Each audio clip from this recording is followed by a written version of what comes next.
सबको good morning. जय श्री महाकाल, ओम नमो नारायण। मैं पवित्रानंद गिरी, मेरा नाम तो जब मैं महामंडलेश्वर बनी तभी चेंज हुआ, लेकिन मैं महाराष्ट्र की रहने वाली हूँ। अमरावती विदर्भ में आता है महाराष्ट्र में। मैं वहाँ की मेरी छोटी सी फैमिली है। मैं एक गांव से हूँ और मेरे 9 भाई बहन हैं, मैं सबसे छोटी।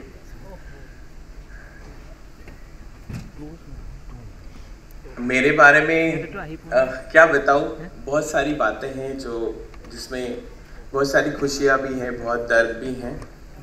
मेरी फैमिली मराठी होने की वजह से मेरी माँ को बचपन से ही पता था कि मेरा बेटा क्या है, लेकिन फिर भी मेरे घर वालों ने, मेरे मदर फादर ने मुझे हमेशा छुपा के रखा, क्योंकि हम ब्राह्मण फैमिली से बिलोंग करते हैं और हमारी बदनामी हो जाएगी। हमारा बेटा एक किन्नर है, ये सिर्फ माँ बाप जान सकते हैं, भाई बहन जानते हैं, लेकिन हमारे पड़ोसी नहीं जानते कि इनके घर में कैसा बच्चा पैदा हुआ है। तो यही दबाव के साथ मेरा बचपन गुजरा, क्योंकि मुझे लड़की जैसे बात करना या मैं लड़की जैसे चलती थी तो मुझे हमेशा मार पड़ती थी कि तुम ऐसा नहीं करते, लोग हमें आके बोलते हैं। स्कूल नहीं भेजते थे क्योंकि हमारे घर की बदनामी हो जाएगी, क्योंकि मेरी और बहन भाई इनकी शादियां होने की है, कैसे रिश्ते आएंगे। जैसे मैं बड़ी होते गई तो मेरी मम्मी हमेशा सबको बोलती थी कि इसको आपके घर में ले जाओ, मेरे बेटे को, क्योंकि हम कंफर्ट नहीं है, हम इसको बाहर नहीं जाने देते। तो मेरी मामा मौसी हमेशा पूछा करते थे कि क्यों। तो मेरी मम्मी जिन पर बिलीव करती थी, भरोसा करती थी, उनको बताती थी कि ये प्रॉब्लम है, लेकिन फिर भी मेरी मौसी ने मुझे अपने घर लेके गई, वहाँ मुझे 10 तक पढ़ाई, लेकिन मुझे लड़की जैसा रहने नहीं दिया। मैं बहुत ज़्यादा नर्वस थी, रहती थी, तड़पती थी कि मेरे जो फीलिंग्स है वो कब बाहर आएंगे और मैं कब मेरी बहनों जैसी रहूँगी। चुपके से मैं साड़ी पहन लेती थी या फिर मैं लिपस्टिक लगा लेती थी, लेकिन एक टाइम ऐसा आया कि मैं अपने आप ही घर से बाहर निकली और मैंने अपने आप को आइडेंटिफाई किया कि मैं ऐसी हूँ और मुझे ऐसे ही रहना है। और ब्राह्मण फैमिली होने से ये प्रॉब्लम था कि हमें बदनामी नहीं चाहिए। भले घर में हम अपने बच्चों को मार देंगे, घर में ही हम लोग उसको दफना देंगे, लेकिन हम दुनिया के सामने उजागर नहीं करेंगे कि हमारा बेटा किन्नर है। तो मेरा नाम रखा गया था ज्ञानेश्वर, और ज्ञानेश्वर के नाम से मेरा आइडेंटिटी 12 तक रहा। जैसे जैसे मैं बड़ी होती गई तो ज़्यादा प्रेशर आने लगा मुझ पे कि नहीं तुम लड़की जैसे मत करो, तुम्हारा ये प्रॉब्लम नहीं है, तुम डॉक्टर के पास जाओ। बहुत डॉक्टर का मेडिसिन लिया, सब कुछ किया, लेकिन मुझ में कोई बदलाव नहीं आया। मुझे खुद को पता था कि मैं क्या हूँ, लेकिन मेरी फैमिली नहीं जानती थी। आज मैं 46 की हूँ। 76 80s में बहुत अलग रेशो था हमारे यहाँ देश में, किन्नरों को किस नज़र से देखा जाता था। लेकिन मुझे खुद को लगा कि मैंने मरना चाहिए। मैं आत्महत्या करने की कोशिश की, मैंने जहर पी लिया, मैं कुएं में कूद गई, लेकिन फिर भी मैं बच गई, क्योंकि मुझे जीना था, भगवान का आशीर्वाद था, और मुझे अपने आप को आइडेंटिटी अपना आगे चलाना था। तो मेरी हमेशा तकलीफ होती थी। मेरे भाई ने मुझे इतना बुरी तरीके से जख्मी किया था एक बार कि तू मर जाए तो बहुत अच्छा है, क्योंकि तेरी वजह से हमारी बदनामी हो रही। मुझे खुद को पता नहीं था मैं क्या हूँ। मैं हिजड़ा हूँ, मैं किन्नर हूँ, मैं छक्का हूँ, मैं गूढ़ हूँ। जब भी बाहर निकलते थे तो समाज ने मुझे बताया कि अरे तुम तो लड़की जैसे चलते हो, तुम्हारा नाम कैसे रखा। तो मुझे खुद को ये नहीं पता था, मुझे खुद को पता था कि हाँ मैं एक इंसान हूँ, एक लड़की जैसा मेरा व्यवहार है, मेरे फीलिंग्स हैं, लेकिन समाज ने मुझे बताया कि अरे तुम तो किन्नर हो। एक भाषा का बहुत बड़ा ये था हमारे समाज में, आज भी है। अगर मैं लड़का होकर लड़की जैसे चल रही हूँ तो मुझे छक्का बोलेंगे या गूढ़ बोलेंगे, बहुत ऐसी टपोरी भाषा हमारे समाज में है। तो मुझे खुद को पता नहीं था कि मैं किन्नर हूँ। मुझे समाज ने बताया कि तुम ऐसे हो, अगर मैं ऐसी हूँ तो फिर मैं ऐसी हूँ। तो जब मैं बड़ी हो गई और हमारे घर की पूरी फैमिली जो है वो मेडिकल फील्ड में है, और उसके बाद मुझे भी सबकी इच्छा थी कि मैं भी मेडिकल फील्ड में जाऊँ, नर्सिंग करूँ या फिर मैं डॉक्टर बनूँ। तो मेरी जो बड़ी सिस्टर है वो मेडिकल कॉलेज में मेट्रन है, नागपुर मेडिकल कॉलेज में। तो उसकी बहुत इच्छा थी दीदी की कि मैं कुछ नर्सिंग करूँ, तो मेरा एडमिशन करा दिया। तो मुझे ये पता था कि अगर आज मैं घर से भागती हूँ तो मेरे समाज में मुझे ताली बजा के पैसे मांगना पड़ेगा, लेकिन मेरे जो फैमिली थी, मेरे जो संस्कार थे वो एक अच्छे ही थे। तो मैंने ये आत्मसात किया कि मुझे पढ़ाई करनी है, एजुकेटेड बनना है, और उसके बाद ही मैं घर से बाहर निकलूँगी, ताकि मुझे अगर दुनिया में जीना है तो मैं इंडिपेंडेंट जी सकती हूँ, अच्छा काम कर सकती हूँ। तो मैं BSc nursing Nagpur medical college से पास आउट हुई, और उसके बाद मैं पूरे मेरे गांव में, मेरे डिस्ट्रिक्ट में, मेरे विदर्भ में मैं फेमस हो गई कि अरे इनका बेटा तो किन्नर है। लेकिन तब मुझे एक पल की भी शर्म नहीं आई, कभी लाज लज्जा नहीं आई, लेकिन मेरे फैमिली से मैं दूर हो गई, क्योंकि फैमिली ने मुझे लास्ट मोमेंट में यही बोल दिया कि तुम हमारा बच्चा नहीं हो। तो मेरे अधिकार है, क्योंकि मैं मेरे अधिकार पढ़ रही थी। तो मैंने खुद मेरे फैमिली के ऊपर केस किया था कि मुझे बेदखल आप नहीं कर सकते, लेकिन बहुत लोगों ने मुझे समझाया कि नहीं, ऐसा नहीं करते हैं, अपनी फैमिली है, कल यही काम आएंगे। लेकिन धीरे धीरे जब मैं बॉम्बे जाने लगी तो मैं लक्ष्मी नारायण त्रिपाठी जी से मिली।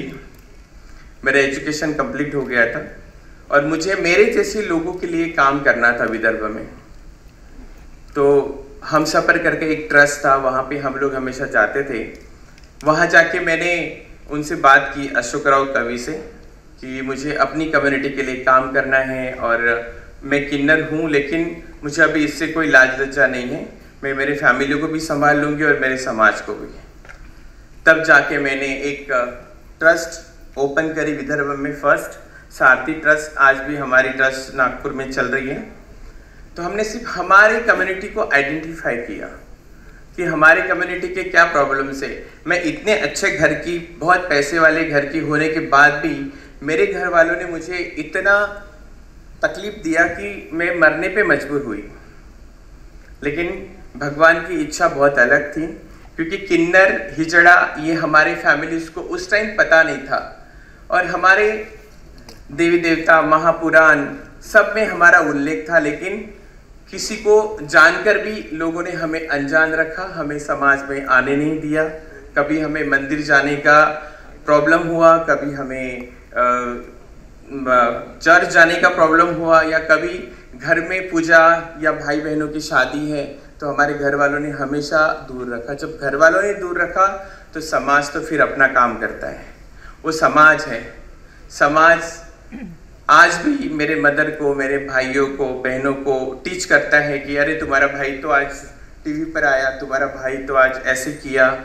तो ये सारी चीज़ें आज भी चलती है। लेकिन 2014 से जब प्रधानमंत्री जी ने हमें दर्जा दिया कि आप एक मेल, फीमेल और एक अदर का जो दर्जा आया थर्ड जेंडर के लिए, तब जाके कहीं ना कहीं हमें लगा कि हम इसी देश के हैं, इसी गली के हैं, इसी गांव के हैं, और इसी माँ बाप के बच्चे हैं जिन्होंने हमें इतना दूर रखा, दुख दिया।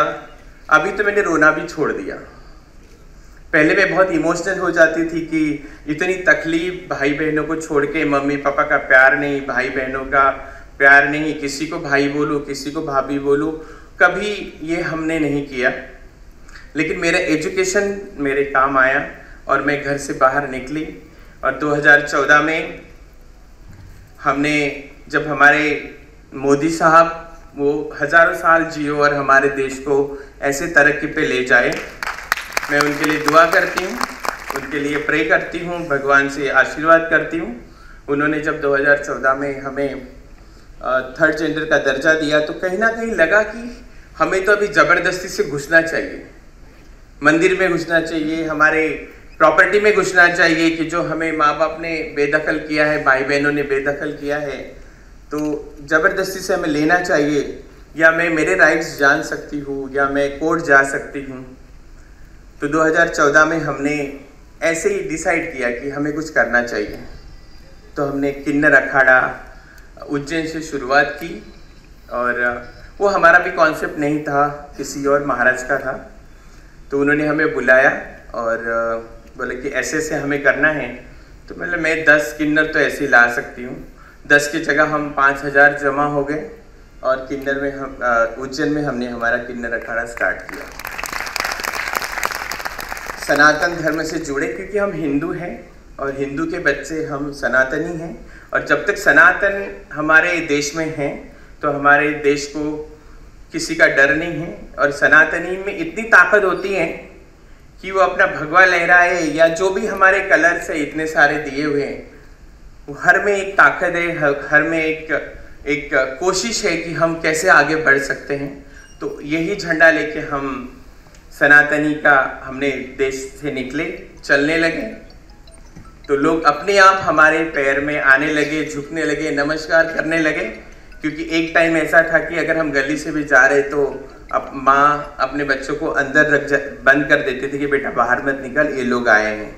मैं कभी किसी गली में नहीं गई, मैंने कभी ताली नहीं बजाई कि मैं जाके किसी को 10 रुपये मांगूं, या मैं कहीं जाके किसी के दरवाजे के सामने डांस करूं। क्योंकि मुझे पता था अगर मैं पढ़ाई लिखाई नहीं करती तो शायद मुझे रोज़ वही काम होता कि मैं गलियों में जाके ढोलकी बजा के नाचती और लोगों से पैसा कलेक्ट करती, और मैं इतने अच्छे कपड़े पहनती, मेरा रहन सहन वैसे रहता कि मैं रोज़ जाके कमा के लाऊं और मैं खाऊं। लेकिन मेरे बुजुर्गों का आशीर्वाद, मेरे महाकाल का आशीर्वाद कि मुझे ये सब चीज़ करने की ज़रूरत कभी नहीं पड़ी। क्योंकि मैं एजुकेशन ले रही थी तभी मैंने सोच लिया था, क्योंकि एजुकेशन से बड़ा कोई सुख नहीं है, कोई बड़ा नहीं है, कोई छोटा नहीं है। जिसके पास एजुकेशन है, जिसने शिक्षा ली है, वो दुनिया में कुछ भी कर सकता है। बस उसमें एक कॉन्फिडेंस होना चाहिए, एक ताकत होना चाहिए खुद का कि हाँ मैंने पढ़ाई लिखाई की है तो मुझे उसका यूज़ मेरे लिए करना चाहिए। जब तक मैं खुश नहीं हूँ तो मैं मेरे समाज को, मेरे लोगों को, आसपास के भाई बहनों को, दोस्तों को खुश नहीं रख सकते। तो मेरा एजुकेशन ही मेरे काम आया, और मैं कभी मुझे वो लिज्जत की रोटी नहीं खानी पड़ी कि आज जाके तुझे कमा के लाना है और तुझे खाना है। तो ये सारी चीज़ें मेरी लाइफ में हुई। तकलीफ बहुत है, दर्द बहुत है, लेकिन हम अभी इतने बड़े हो गए कि अभी सामने समाज के दर्द जो हमें लोग बताते हैं तो हम इमोशनल हो जाते हैं कि उनके सामने हमारा कोई दर्द नहीं होता है। बहुत बार ऐसे लगता था कि कोई 70 साल की बूढ़ी अम्मा आके बोलेगी कि बेटा हमारी बहू हमें अच्छा नहीं देखती है, हमारा बेटे ने हमको घर से बाहर निकाल दिया है। तो कहीं ना कहीं ऐसे लगता है कि हमारे साथ भी ऐसे ही हुआ है, लेकिन हम उससे गुजर चुके हैं। लेकिन आज अगर कोई बूढ़ी अम्मा, बूढ़े अंकल मेरे पास आके मुझे मेरे पैर पड़ते हैं तो मुझे खुद को शर्म आती है। मैं बोलती हूँ अरे आप मेरे पापा के उम्र के हो, आप मेरे पैर मत छुओ। मैं आपके छूती हूँ, क्योंकि आशीर्वाद से बड़ा कोई नहीं है और कभी नहीं मिलेगा। जिसके पास सबका आशीर्वाद है वो हमेशा अपने बलबूते पे खड़ा रहेगा और हमेशा बड़ा रहेगा। तो ऐसे करते करते हमने अखाड़ा खोला और एक नई पहचान मिली। और किन्नरों को तो वैसे ही देवी देवता से माना जाता है, क्योंकि किन्नर साधु संतों के भी ऊपर आते हैं। और तीसरा स्थान हमारा किन्नरों का है देवी देवताओं में। भले ही हम नाच गाना करते थे, भगवानों को, देवताओं को खुश रखते थे, वो बात एक अपनी संस्कृति की थी, अपने भाग्य की थी। लेकिन जैसे राम जी ने बोला था हमेशा कि आप लोग कलयुग में आपका दिन अच्छा आएगा। जब राम वनवास जा रहे थे तो सारे किन्नर अयोध्या नगरी के राम को छोड़ने गए थे।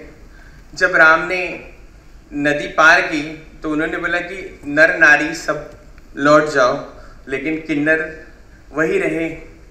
14 साल तक हमने इंतज़ार किया। जब राम जी वापस आए, लौट कर आए, तो बोला कि आप क्यों यहाँ पर हो? तो जब उनको बोला गया कि आपने तो नर नारी को वापस किया था कि आप अपने अपने घर जाओ, लेकिन हम कहाँ जाएंगे? तब जाके राम जी ने एक बड़ा सा आशीर्वाद हमें दिया, हमारे बुजुर्गों को दिया। मैं तो बहुत लेट आई, लेकिन आज मैं भी उसी रैंक में हूँ। तो उसके बाद कहीं ना कहीं लगा कि जब राम जी ने बोला कि आशीर्वाद है कि कलयुग में आप अपना स्थान बनाएंगे, अच्छा होगा और आप हमेशा अमर रहेंगे, अच्छे रहेंगे। उसके बाद आज हम जिस कलयुग में हम हैं, कोई बोलता है कि कलयुग अभी जाने वाला है, बहुत बुढ़ापा छा गया है, बहुत सारी दिक्कतें आ रही हैं, कोविड आया है या बहुत सारी चीज़ें आई हैं, तो कहीं ना कहीं ऐसे लगता है कि ये सारी जो चीज़ें हो रही थी, ये ऊपर वाले का एक हमारे लिए आशीर्वाद था।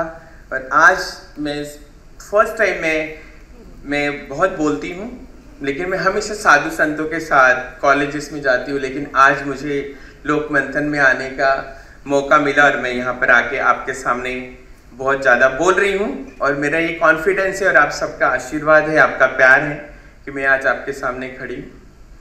जब हमने 2014 में अखाड़ा की स्थापना की तो साधु संत समाज ने भी बहुत विरोध किया। किसी ने कुछ बोला, किसी ने कुछ बोला, किन्नर क्या कर सकते हैं, क्योंकि कोई भी नहीं चाहता कि जो गली में घूमने वाले आज एक साधु संतों के साथ बैठेंगे और उनके नाम से चलेंगे, क्योंकि सनातन धर्म हमारा भी है। मैं सोचकर पैदा नहीं हुई थी या मेरे माँ को बोल के पैदा नहीं हुई थी कि मैं किन्नर बन के पैदा होने वाली हूँ, आपके घर आने वाली हूँ, या मैं कहीं मेरी सेक्सुअलिटी, मेरा जो जेंडर है, मैं जाके किसी किराना शॉप में 100 ग्राम ले ली और मैंने खा लिया और मैं ऐसी बन गई। ये तो कोई बोल नहीं सकता। बोलने वाले ये भी बोलते हैं, लेकिन कोई बच्चा हमारे घर में बोलकर नहीं आएगा कि मैं क्या बन के आ रहा हूँ। जिस समाज में मैं पैदा हुई, जिस फैमिली में मैं पैदा हुई, ब्राह्मण जो हमारा समाज है वो एकदम ऑर्थोडॉक्स है, क्योंकि वो नहीं चाहता ये सारी चीज़ें। लेकिन वो 40 साल पहले का टाइम और अभी के टाइम में बहुत कुछ बदल गया है। ऐसे करते करते हम सनातन धर्म के साथ चले। रोज कोई ना कोई महाराज हमारे खिलाफ मीडिया में बोलने लगा कि किन्नर ये होते हैं, किन्नर वो होते हैं, किन्नर ऐसा करते हैं। लेकिन जब भी हम हमारे गलियों से गुजरते हैं तो किन्नर जब अच्छे लगते हैं कि हमें आपका आशीर्वाद चाहिए। आज किसी के घर में बच्चा होता है, किसी की शादी होती है, तो हमें शगुन, शुभ शगुन माना जाता है, लक्ष्मी माना जाता है कि आज हमारे घर में किन्नर आएंगे, हमें आशीर्वाद देंगे, हमारी फैमिली अच्छी रहेगी, हमारी बाल बच्चे अच्छे रहेंगे। लेकिन अगर किन्नर को किसी की गरज है, मुझे आज गरज है कि मुझे एक काम चाहिए, मैं थक गई हूँ रोज ताली बजा के, पैसे मांग के, तो मुझे एक काम चाहिए, चाहे बर्तन घसने का घर में काम दे दो, तो मैं 2 वक्त की रोटी, तुम्हारी सूखी रोटी, तुम्हारी झूठी रोटी भी खाने को तैयार हूँ, लेकिन मैं गलियों में जाने को तैयार नहीं हूँ। लेकिन उस चीज़ के लिए कभी समाज ने हाथ नहीं दिया कि आओ तुम हमारे यहाँ काम करो, नहीं। लेकिन आशीर्वाद चाहिए तो दौड़कर किन्नर के पैरों में आके गिरे कि हमें आशीर्वाद दो, हमारे घर में सब सुख शांति हो, हमारा लाभ हो। यहाँ तक कि मेरे घर में 14 साल से बच्चा नहीं है, बहुत देवी देवताओं के शरण में गए, लेकिन पुत्र प्राप्ति हमें नहीं हुई है। तो इसके लिए भी लोग हमारे पास आते हैं और उनको पता है कि अगर मैं किसी की गोद भर दूँ तो डेफिनेटली 100% की वो प्रेग्नेंट रहेगी। वो मेरा सिर्फ निमित्त है, लेकिन आशीर्वाद हमारे भगवान का है। तो ये धारणाएं अब तक हमारे समाज में थी, लेकिन जब तक हम सनातनी नहीं थे, हमें अधिकार नहीं था किसी मंदिर, मस्जिद या फिर चर्च में जाने का, या घर के आंगन में जाने का भी अधिकार नहीं था। लेकिन आज कहीं ना कहीं मोदी जी ने हमारे लिए जो किया वो हमारी पीढ़ी न पीढ़ी कभी भूलेंगे नहीं, क्योंकि आज हमने वो दर्जा दिया है कि आज मैं तुम्हारे सामने खड़ी हूँ। तो यही हमारा समाज है कि जो हमें बताता है अच्छा और बुरा। और सनातनी बनने के बाद तो अभी ऐसा है कि कोई कुछ समझता ही नहीं है, सबको भगवान रूपी, देव रूपी मुझे मानते। आप लोग भी कल से देख रहे होंगे, हर कोई मेरे पास आ रहे हैं तो मेरा आशीर्वाद ले रहा है, क्योंकि वो कहीं ना कहीं खुश है। उनको लगता है कि हाँ, इनके आशीर्वाद से, इनके 1 रुपया कॉइन देने से हमारा अच्छा होता है, हमारा भला होता है। तो ये सारी हमारी यही परंपरा हमारी आपसे जुड़ी है, आप हमसे जुड़े हैं।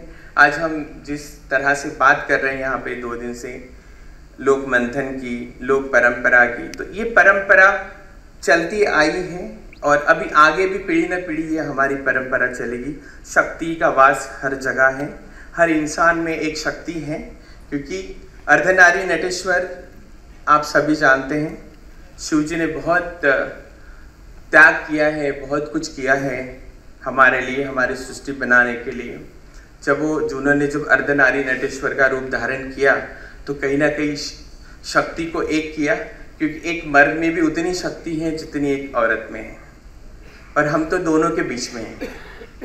आज मैं बहुत अच्छे कपड़े पहनी हूँ या मैं मेकअप करके आई हूँ, तो एक सबके लिए कोई कार्टून समझता है या कोई कुछ और समझता है कि नहीं ऐसा है, लेकिन सबके मन में एक अच्छी भावना है मुझे देखने की। सबको लगता है कि मेरे साथ एक सेल्फी होनी चाहिए। तो ये हमारा समझ जो है वो बदल रहा है।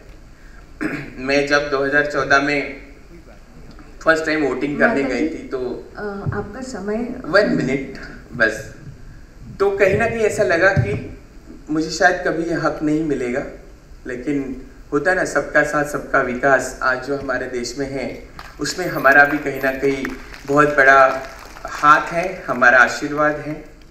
और आज मैं इस मंच में हूँ। हमने एक अखाड़ा एक चीज़ के लिए खोला है कि हमारे हिंदू के बच्चे जो आज तक किन्नरों के साथ, बड़े बुजुर्गों के साथ रह के मुस्लिम बने थे, आज जब से हमारा अखाड़ा खुला है, जितने भी हमारे हिंदू बच्चे किन्नर मुस्लिम बने थे, आज वो वापस हमारे हिंदू बने और उन्होंने हमारे सनातनी के साथ चलने का प्रॉमिस किया है। वो कभी अपना धर्म चेंज नहीं करेंगे। और मैं आशा करती हूँ आने वाली जितनी भी जनरेशन है हमारी समाज की, और आपके घर में भी कभी आप ऐसा मत सोचिए कि मेरे घर में आने वाला बच्चा क्या होगा। मेरे जैसा बच्चा किसी के भी घर में पैदा हो सकता है, लेकिन वो बोलकर नहीं आएगा कि मेरा जेंडर क्या है। तो आने वाले टाइम में हमारा किन्नर समाज और हमारा ये समाज, मैं भी इसी समाज से हूँ, मैं मेरा समाज बोल रही हूँ, लेकिन मैं आपकी हूँ, हमेशा आपके दिल में रहूँगी, आप मेरे दिल में रहोगे। आपका सम्मान मेरे लिए बहुत बड़ी बात है, और जो मोदी जी ने हमें सम्मान दिया है उसकी तो मैं ये चाहूँगी कि उनका जो लाइफ है, उनका जो जीवन है मोदी जी का, भले ही पॉलिटिकल वे में मुझे जाना नहीं है, लेकिन जिस इंसान ने हमारे लिए इतना कुछ किया है वो हज़ारों साल जिए। और मैं मेरे शब्द खत्म करती हूँ। जिससे भी मुझे कुछ पूछना है तो जब मैं बैठूंगी तो आप मुझसे पूछ सकते हैं। जय श्री मान।